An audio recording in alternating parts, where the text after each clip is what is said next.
Through this tutorial, you will know how to create a weapon through Blender, create texture for the same, and optimize it. Okay. To create a template, you will first need to get a stencil or create a stencil. You can use Paint or any open software to create a template, or you can just click a photo of it. Okay. For me, I have created one already and I'm just going to import it. So if I come to Blender, I'm just copy pasting this, and this is the axe. So if I go here, turn on the cube, lights, camera, so if you'll see, this is the axe we are looking for. So but if you see, we would like to center it now. Center, center, center. So it is center, but it is still floating. So what we will do, we will rotate it, the RX0, and then 0, 0, 0. But it is currently diagonal. So if we press 1, there is actually this flat. We would like it in a 90-degree angle. So along the x-axis, we will do 90. Now it is flipped like this. What we would like to do is turn it 90 degree again. Along what? The z-axis. What's the 90? It is 45 degree. 45 degree. Okay, sorry, y-axis. 45 degree. This would be negative 45 degrees. So now we have a perfect axe in place along which we can draw. Okay, we can probably use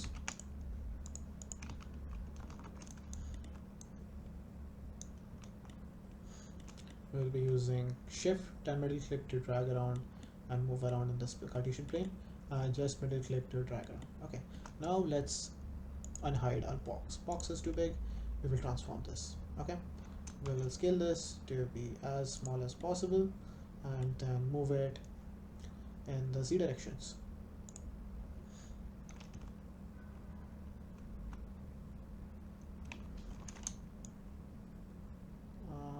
This works. So if you see, it is currently taking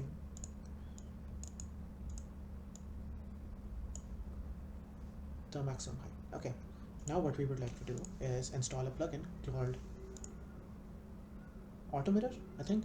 So to do that, we come to Edit, Preference, Add-ons, Auto Mirror. If you click on this, you can go to extensions.blender.org and you can open this as well.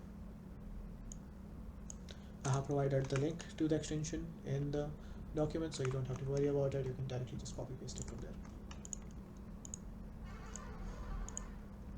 Okay, so what this does, it helps you mirror and reduce your work. Currently, like if you want to scale it or move it, it will basically just do 1 point. So if you come here and press G, it is just doing 1, or if you want to select both of them, you will have to move around this. Okay, this is not really a good idea since it is, we have to modify all 4 cardinals, and an axe is basically mirrored into axis, right? So what we do, we press N, we come to Edit, Auto Mirror, and we mirror it across x-axis. Now if we come to the wrench or modifiers, if you'll see the modifier is being applied. We would like another one of this, which is in the negative y-axis. So if you see this is the positive y-axis here, and this is the negative y-axis, so we would like it in the negative y-axis directions. We will apply this. We have 2 mirrors, right? Now you can close this and we are good to go. What we will like now is to create an axe. Let's see, we do G. Center point is not really relevant to us. We can select a face or an edge depending on 1, 2, 3. You can share shortcuts for these, or you can directly select from. So if you go to unselect, we can do E to extrude, and again E to extrude. Come down here, we use this E to extrude. Wherever you think you will need some extra space or any kind of bevels, just leave an extra line. Okay, or you can do edge cut later. Okay, There's a loop cut. So we have a general space of it in the bottom half, and select this, come here, done, that's it. Now what you would like to do is, let's say, basically the blades. To do that, what you will do is come here, select. You can scale them to be smaller. So from both ends it is smaller, and now we can extrude again.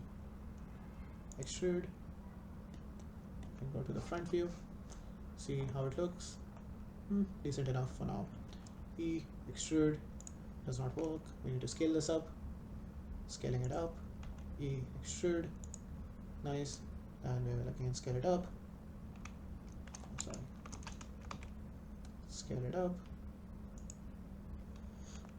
Extrude. Scale it up. Extrude. Scale it down.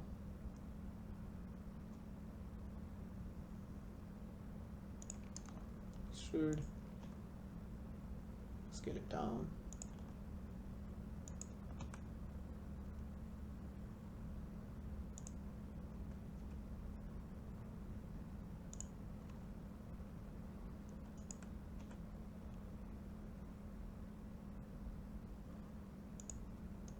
And we have a general shape of an axe. So if you see from the side, it is kind of like an axe. Okay. What we would like to do now is get some definition and shapes into it. Okay. So we'll come here. We take this. Let's select. Okay. And let's do expose. And let's unhide the camera. Okay. So what we will do now is we take these and we bevel this. Control B. Let's extrude this first. Control B. Next.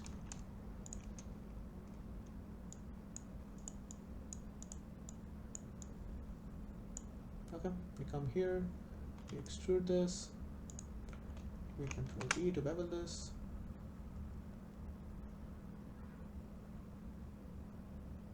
That's about right.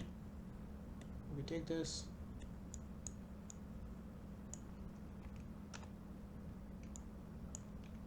Control B to bevel this. Go to the top.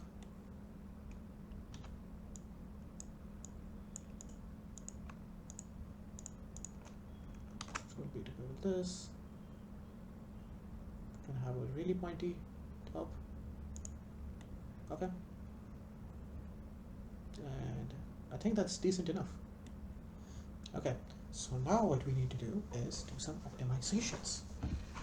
Okay, what I mean by that is, if you see right now, we have a lot of edges. We come here, we cut down on statistics, we have a lot of faces and edges. Okay, so to minimize that, what we will do is, we come here, we select one edge. What we do is press U, and we do, not U, we press delete, and we dissolve the edge, and it does not affect anything. So what we can do is come here and select all the edges that we think won't really affect anything, and we dissolve them. Okay, take these, dissolve edges, take these, dissolve edges, and it looks basically the same. We can turn off the X-ray mode and see if there is an issue with that. Not really, looks pretty same.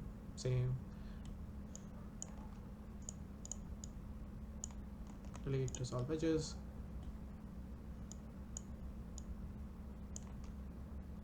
Dissolve edges. Okay, we come here. Not really. We need to have the top edge. Yeah, dissolve edge. Dissolve edge.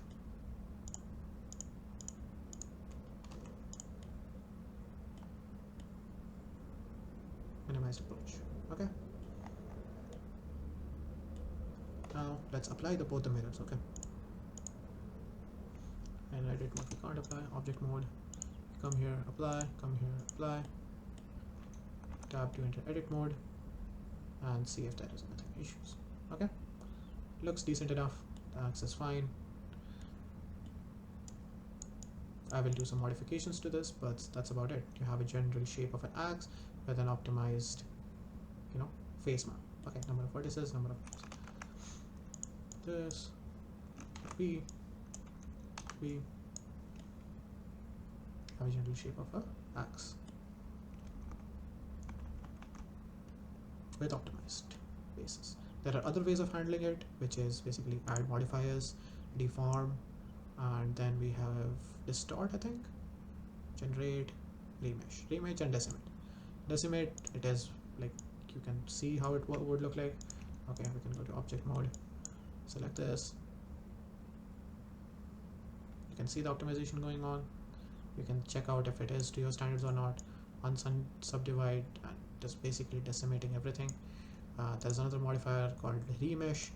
Okay, so if I consider this remesh, it is basically increasing or decreasing based on the voxel size. There is a lot of theory or like mathematics behind this, how this works. I would implore you to just do that on your own time, as it is out of scope for this project. So if you see this, I'm just changing this one value and it is changing the vertices and edges quite a lot, and at 2 it does not even look like it. Okay, smooth, it looks like a pan. It looks pretty decent if we go to octredep 10, but if you see the vertices like in millions, not really optimal for our use case, and it is crashing the Blender render also for my system. So what you can do is just keep it as simple as possible, or manually just do it for low poly meshes, and you're good to go. We will now jump on to texturing. Okay, to texturing, what you need to do is come to edit mode, Control B to select everything. Now we do smart UV project. Okay, we select a margin of, let's say, 2, unwrap, and you have a UV projection of your item. Okay, this is what we will be using to paint at. Okay, we can go to textures, we can go to custom textures, but that's part of a next tutorial where we have a similar model, but we'll go over how the texture painting part works. Okay, thank you.